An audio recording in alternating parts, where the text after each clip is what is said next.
2 years ago, hunters got something very special, the Gunpowder Gamble Grenade, a stick of dynamite that can clear an entire crowd of enemies in addition to their regular nade. Today, I show you how to bring that to a whole new level using Prismatic and their exotic class item. And the best part is only one perk is critical. You don't need the exact combo. In this build, you will have 3 different grenades with constant uptime, reliable survivability for harder content, and powerful ad clear including champions. To explain how it works, we're going to cover the core objectives that I just mentioned first. Then we're going to move over to some subclass specifics like what's super, the best melee, aspects, etc. We'll then run through some of the leftovers like any fragments or mods that juice the whole build. And of course, we're going to talk about what weapons synergize really well with the build. And then finally, I do have some artifact choices sprinkled out throughout each section, but I'll list a couple of the final ones here. At the end, I'll tie it all up with the link to a fully written guide for your reference. So, your objective. Let's start with those grenades I mentioned because you have 3 different types. Your base is going to be the Arc Bolt. Right off the rip, getting multi-kills with it are going to activate Amplified for you, and that's just a perk of running Prismatic. Literally just having Arc on your kit enables the ability to become amplified through Arc multi-kills. We pair it with Facet of Dominance to make it jolt enemies. This is like a chain lightning between them all and gets you way more kills from a single throw, but it also stuns Overload champions. Not to mention, jolting arc nades also fill up your light meter for Transcendence a lot. The second type of nade is that Gunpowder Gamble I showed you in the intro, which going forward I'll call GPG for short. It's like a backup grenade that can charge on its own, okay? So you can have 0 grenade energy and still get this in an instant because it comes from ability kills. What's insane is that one little kill from my base grenade here, because it's an ability, will charge up 4 of the 6 squares that you need for Gunpowder Gamble to activate. Once you have it, it converts your grenade icon in the bottom corner to a different one, in which case you can throw it and even shoot it in midair for some cinematic purposes. You don't have to shoot it in midair, like if it just lands on its own, it'll eventually explode. But the beauty here is the ignition it causes across a whole crowd of enemies. We run the Facet of Ruin fragment to make that ignition even bigger, and it triggers anything requiring a grenade. So this thing can make you orbs, it can proc certain mods, and better yet, it's completely separate from your Arc Bolt. So even if you have a GPG ready and you're kind of hanging on to it, not using it right away, the Arc Grenade is still charging in the background. The third grenade is from the actual Prismatic subclass called the Hailfire Spike. You've probably used this a lot by now if you're a hunter obviously, but I just like to remind people to think of it as like a trip mine or a spike nade. It'll stick to enemies or surfaces, and then it applies a slow to them first, followed by scorching them a few seconds later. Circling back really quick to the Facet of Ruin fragment, not only is it boosting your Gunpowder Gamble nade, but it's also boosting this one. Now with all 3 of these types of nades going on, you end up throwing a lot of them, and that ties into our second piece of the objective, which is survivability. The one critical perk that I mentioned needing on your exotic class item is Spirit of Surtarachne. This makes it so that every time you throw those grenades, you're going to get Woven Mail, which is a 10-second buff giving you 45% damage reduction. And to be ultra clear here, it's from throwing a grenade. You don't have to get a kill with it, literally just throwing it out there gives you this buff. We take this even further later in the video, but another benefit that you get while having Woven Mail is getting 25% faster melee regen thanks to Shield Crush from the artifact. Now, Woven Mail in itself is a game changer for staying alive in tougher content, but we add on to that by running Facet of Mending. This fragment heals you on every grenade kill that you get, and at the time of writing this, only 2 of your 3 grenades are going to do this because GPG is bugged right now, but Bungie's already acknowledged it, so by the time you're watching this, it may already be fixed. But back to that Prismatic nade though real quick, I just want to touch on Transcendence. Try to remember that popping it will instantly refund both your grenade and melee. So if you're ever about to do that, just burn those right away, then pop it. Once you're actually in Transcendence, the charge rates are passively faster anyways, but then hitting something with your melee will give you a 35% boost to your grenade regen, and vice versa. Hitting something with your grenade gives you a 35% boost to your melee regen. Once you run out of Transcendence, you're going to have both an Arc Bolt and Gunpowder Gamble ready to use at your will. Just through the regular gameplay, you get a lot of grenades because of the loops that are built into this setup, but I might as well cover the secondary perk on your exotic class item while we're here. For me, the #1 recommendation is Spirit of Inmost Light. This makes it so that using one ability buffs the other two. So if you were to dodge or use a melee, for example, your grenades are going to be buffed and come back even faster. If you use your grenade, the other two get buffed. Like, it's a beautiful cycle. Don't worry about getting the exact perfect exotic class item here. A critical perk is Cert Arachne, so if you have that, give this build a shot. Let's move on to the other parts of your toolkit though, like your subclass choices. Starting with your super, it's actually really flexible. I've intentionally built this thing around working on whatever you prefer. So in activities where you know a ton of enemies are going to spawn in one spot, Tether's great.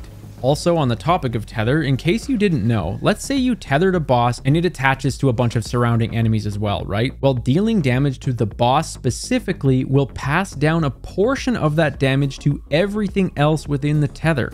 A buddy of mine didn't realize this, so I just figured I'd add it in here in case. Silence and Squall is a great option for a bit more range. Silk Strike is a lot of fun because it's a roaming super, and I guess it's also kind of like a panic button because that one gives you a ton of extra damage resistance if you're about to die. Really though, just go with what you enjoy most.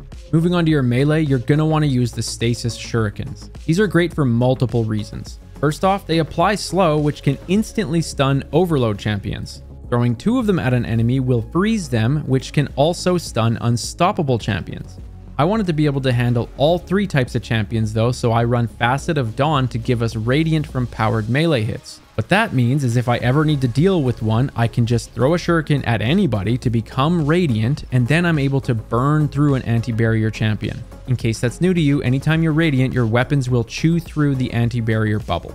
I guess staying on that topic of Radiant, I did mention Shield Crush earlier from the artifact. I said it gave 25% faster melee regen when you had Woven Mail, right? Well, it also gives you 25% faster grenade regen while Radiant. Since those buffs are very prevalent on this build, it's an awesome artifact perk. The last thing I'll mention about the Shuriken is that because it bounces between enemies, not only are you getting to just apply slow to all of them, meaning they're less accurate trying to shoot you for better survivability, it also helps you fill up your darkness meter for Transcendence. The next thing on your subclass to talk about, I'd say, is the second aspect, Threaded Spectre. I forgot how strong this is. I feel like it's always PvP stuff that I see online regarding it, but it's actually insane in PvE. When you dodge, you leave this like strand decoy of yourself, and all enemies almost immediately divert all of their attention to it instead of you. It doesn't need to be up close to them, just literally put it up and it's like you're invisible. If you're brand new to using it, I'll say give yourself a little bit of space so you're not getting hit by, area of effect damages and whatnot, but you're pretty much home free. I pair this with the Gambler's Dodge so that I can get my Shuriken back every time I happen to dodge near an enemy, and that helps feed the whole ability loop. I should also mention that I had forgotten until my testing that the decoy explosion, or just those threadlings it sends out when destroyed, count as ability kills. So this just adds to the whole loop of getting more grenades, which leads to more healing, which lets you be more aggressive, and it's just a really fun time. Now with the core of your build set up, let's talk about the extras. Some final fragments I haven't mentioned, the mods that are going to juice the whole toolkit, and stat priorities. For fragments, we've already covered Dominance for grenade jolting, Ruin for bigger booms, Dawn for radiant, and then Mending for healing on those grenade kills, but we still get 2 more. The first is Facet of Awakening. This gives you elemental pickups on multi-kills matching the element that did the damage. Arc kills would give you Arc Ionic Traces, Solar multi-kills give you Solar Fire Sprites, Stasis gives you Stasis Shards, etc. Those are the 3 most common ones, so as a refresher, Ionic Traces come back to you and refund a chunk of energy to all 3 of your abilities. Whenever you run over a Fire Sprite, you're going to get Grenade Energy, which is just another way of constant nade uptime. And then whenever you run over Shards, those are going to give you melee energy to keep those Shurikens pumping. It's also worth mentioning that this works on weapons too, so whatever you choose there will make the other types like Void Breaches or Tangles. The 6th and final fragment is Facet of Protection. I like to recommend this to people just because in harder content, the extra 15% damage resistance near enemies helps you out a lot, and then while you're Transcendent, that jumps up to 32%. All in all, you become very tanky once this gets going, so let's talk about your mods and the stat split.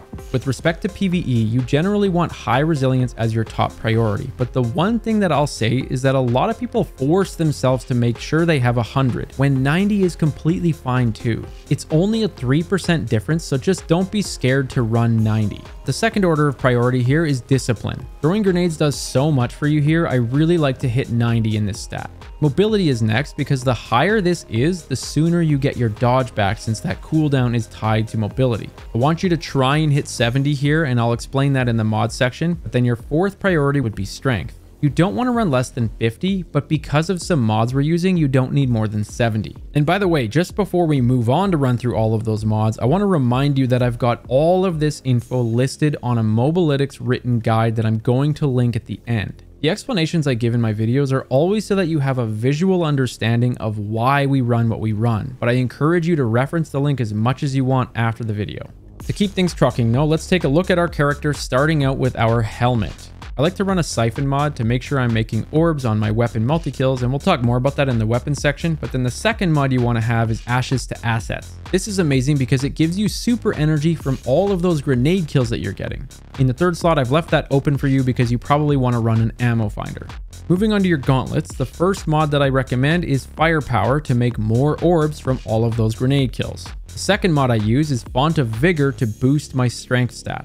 If you're unfamiliar with these types of mods, it makes it so that every time you pick up an orb, it gives plus 30 to that character stat for the duration of its timer. The reason I said don't run higher than 70 on your melee is because once you have this active, it'll bump it up to 100 and you can't go over that, so it would be a waste otherwise. When this boost isn't up, you've got enough character stat to get you through general gameplay, but then in something like a GM, it's really helpful to pick up an orb knowing it's going to give you your shuriken back so that you can deal with any champions you need to.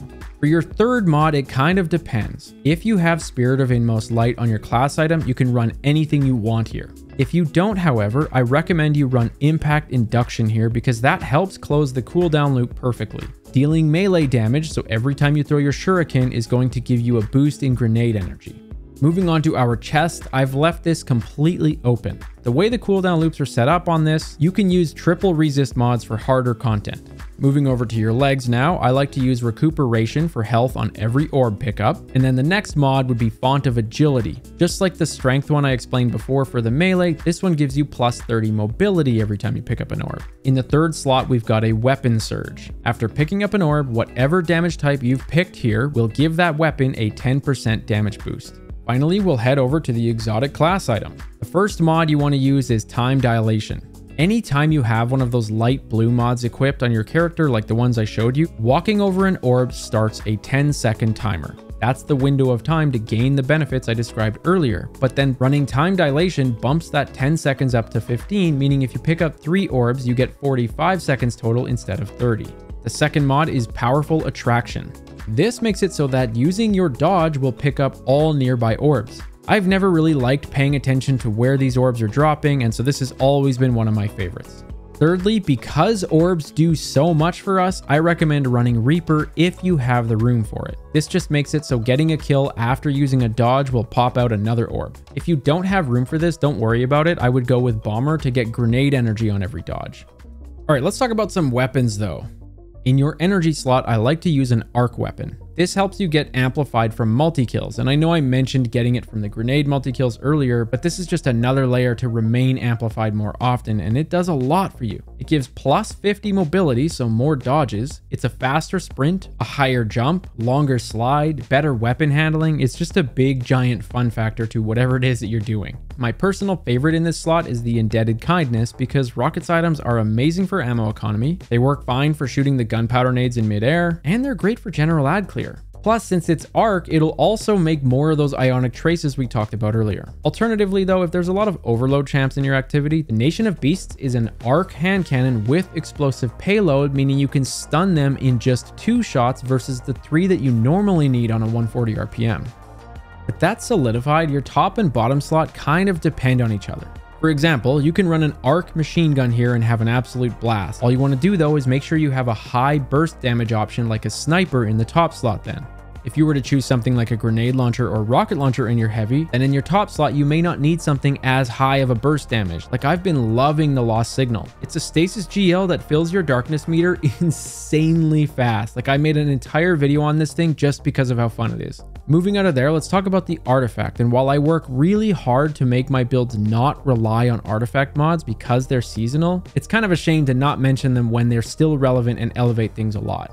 We've talked about how Shield Crush gives you more melee and grenade during Woven Mail or Amplified, but the next one would be Galvanic Armor. It's an extra 30% damage resist while amplified, stacking with everything else I've mentioned. After that, I'd say Transference is great because your grenade and melees deal more damage during Transcendence, but then it also refunds both your light and dark bars after it ends based on how many kills you got during it. The fourth artifact I really like is Radiant Orbs. Like, even though your shurikens are gonna give you Radiant, this is kind of a nice stopgap so that you can get it every time you pick up orbs as well. And then lastly would be Elemental Siphon. This gives you even more elemental pickups coming from your weapons, and it includes Kinetic, so that one's gonna drop a pickup that matches whatever super you're running. Wrapping things up, remember to check the written guide on Mobilytics. I work really hard to make those clear for you on top of the video demonstration, and full disclosure, clicking on it does support me. With how much time and effort I spend on every single video, I tend to struggle a lot getting these out more often, so if you have it in you to check out my build link, it would mean a lot to me. And on the off chance that you watched this before you actually have your Hunter exotic class item, I made what I believe to be a super clear breakdown on how to unlock it, so the video on screen will teach you that.